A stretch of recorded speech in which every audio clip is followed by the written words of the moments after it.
बिस्मिल्लाहिर्रहमानिर्रहीम। अस्सलाम वालेकुम। Welcome back to my channel. कैसे हैं जी आप सब लोग? आई होप सब ठीक होंगे, खुश होंगे और मज़े में होंगे। तो आज हम आपसे शेयर करने जा रहे हैं लच्छा प्याज की रेसिपी। गर्मियाँ आते ही इसका इस्तेमाल बहुत बढ़ जाता है। ये हमें गर्मी से बचाता है और कोलेस्ट्रॉल को कम करने में हेल्प करता है। तो चलिए स्टार्ट करते हैं अपने आज के ये लच्छा प्याज के रेसिपी। तो इसको बनाने के लिए सबसे पहले हम एक बाउल में पानी ले लेंगे और इसको ठंडा करने के लिए इसमें हम आइस क्यूब शामिल कर देंगे।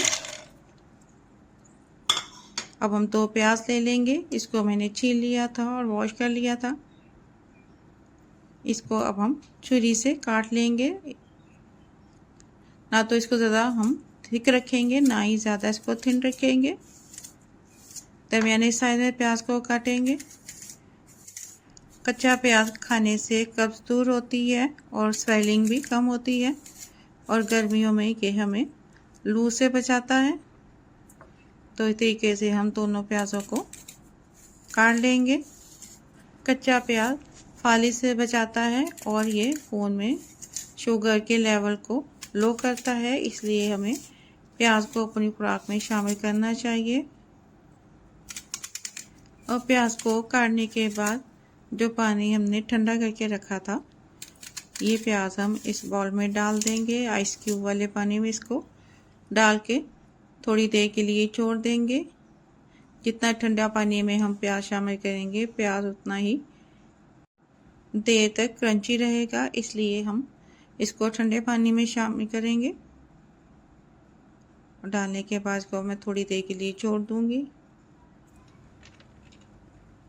और अब हम प्याज लेंगे और इसके लच्छे हम अलग कर लेंगे, इसलिए कि लच्छा प्याज में हर लच्छा सेपरेट होना चाहिए।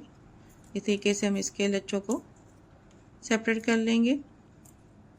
और ये लच्छा प्याज रेस्टोरेंट से लें तो एक छोटी सी प्लेट भी हमें 500 से कम की नहीं मिलती। थोड़ी सी मेहनत करके इसको हम घर पे बड़े अच्छे और साफ तरीके से तैयार कर सकते हैं। और अगर आप इस लच्छा प्याज को बनाएंगे तो इसको डेली रूटीन में शामिल करेंगे, ये इतना मज़े का बनकर तैयार होता है। तो यहाँ पे हमने प्याज के लच्छे सेपरेट कर लिए हैं। अब इन लच्छों को हम पानी से निकाल लेंगे। आप इसको स्ट्रेनर से छान लें या हाथ से कर लें। मैं इसको हाथ से लच्छों को निकाल लूँगी। पानी को अच्छी तरह से हम निकाल लेंगे और इसको प्लेट में डालते जाएंगे। तो सारे लच्छों को निकालने के बाद प्याज को ड्राई करना बहुत ज़रूरी है। इस लच्छा प्याज को या तो आप थोड़ी देर के लिए स्ट्रेनर में रख लें या फिर इसको किचन टॉवल से टिश्यू से साफ कर लें ताकि इसका पानी अच्छे से ड्राई हो जाए। तो हम इस तरीके से इनको ड्राई कर लेंगे। ड्राई करना इसलिए भी ज़रूरी है कि जब इस प्याज पे मसाला लगाएंगे तो मसाला अच्छे से प्याज पे लग जाएगा। तो अब इसके लिए हम मसाला तैयार कर लेंगे। मसाला बनाने के लिए सबसे पहले एक प्लेट में हम नमक डाल देंगे, हाफ टी स्पून।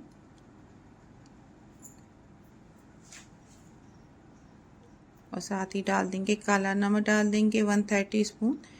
इससे बहुत अच्छा इसमें टेस्ट आएगा। कश्मीरी मिर्च डाल देंगे कलर के लिए, जो कि रेस्टोरेंट में कलर के लिए यूज़ की जाती है प्याज में। ज़ीरा पाउडर डाल देंगे हाफ टी स्पून। ज़ीरा भी ठंडा होता है, इसलिए बहुत ज़रूरी इसको डालें। कुछ धनिया पाउडर डाल देंगे half tea spoon.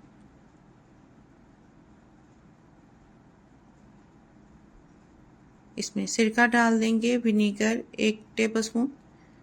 Chilli sauce डाल देंगे 2 टेबलस्पून। अगर आप ज़्यादा स्पाइसी खाना चाहते हैं तो चिली सॉस का इस्तेमाल बढ़ा सकते हैं। और इस प्याज को अब थोड़ा खट्टा करने के लिए इसमें हम 1 लेमन का जूस शामिल कर देंगे। और जूस डालने के बाद इस मसाले को हम मिक्स करेंगे। और अगर इस मसाले में कोई लेमन का बीज चला जाए तो वो हम बीजों को निकाल देंगे ताकि ये प्याज में ना शामिल करें। इसको मिक्स करेंगे और मिक्स करने के बाद इसको अब हम प्याज में डाल देंगे। कलर और खुशबू के साथ इसका टेस्ट भी बहुत ही मज़े का बनता है। और अगर अभी तक आपने मेरे चैनल को सब्सक्राइब नहीं किया तो सब्सक्राइब कर दें, वीडियो को लाइक कर दें और बेल आइकन के बटन को प्रेस कर दें। तो ये मसाले को हम प्याज में मिक्स करेंगे। आपको ये मेरी मज़ेदार से लच्छा प्याज की रेसिपी कैसी लगी मुझे कमेंट में ज़रूर बताएं। तो मसाले को हम अच्छी तरह से मिक्स करेंगे। बहुत ही चटपटा, चटखारेदार और खट्टा प्याज बनकर तैयार होता है। और मसाला मिक्स करने के बाद इसमें थोड़ी सी हरी मिर्चें काट कर डाल देंगे, धनिया काट कर डाल देंगे, इससे कलर और ज़्यादा अच्छा हो जाएगा। इसको भी मिक्स करेंगे। और ये सेपरेट प्याज के लच्छे बहुत ही अच्छे लगते हैं। तो इसको मिक्स करने के बाद अब इसको हम सर्विंग प्लेट में ट्रांसफ़र कर लेंगे। तो यहाँ पे मैं इसको चम्मच के साथ प्लेट में डाल लूँगी और इस तरीके से डालेंगे कि लच्छे अलग अलग नज़र आए। और लच्छे डालने के बाद इसके ऊपर मैं थोड़ा सा हरा धनिया काट कर डाल दूँगी और थोड़ी सी हरी मिर्चें डाल देंगे इसके ऊपर बारीक काट कर। और इस पे खुशबू के लिए पुदीना थोड़ा सा काट के डाल देंगे। तो इस तरीके से डिश और ज़्यादा खूबसूरत हो जाएगी। यहाँ पे माशाल्लाह अल्हम्दुलिल्लाह हमारा बहुत ही मज़ेदार लच्छा प्याज बनकर तैयार है। अगर आपको मेरे ये मज़ेदार खट्टा लच्छा प्याज की रेसिपी अच्छी लगी हो तो फैमिली और फ्रेंड के साथ शेयर करें। दुआओं में याद रखें। मिलते हैं इंशाल्लाह ताला नेक्स्ट वीडियो में किसी नई रेसिपी के साथ। तब तक के लिए अल्लाह हाफिज़।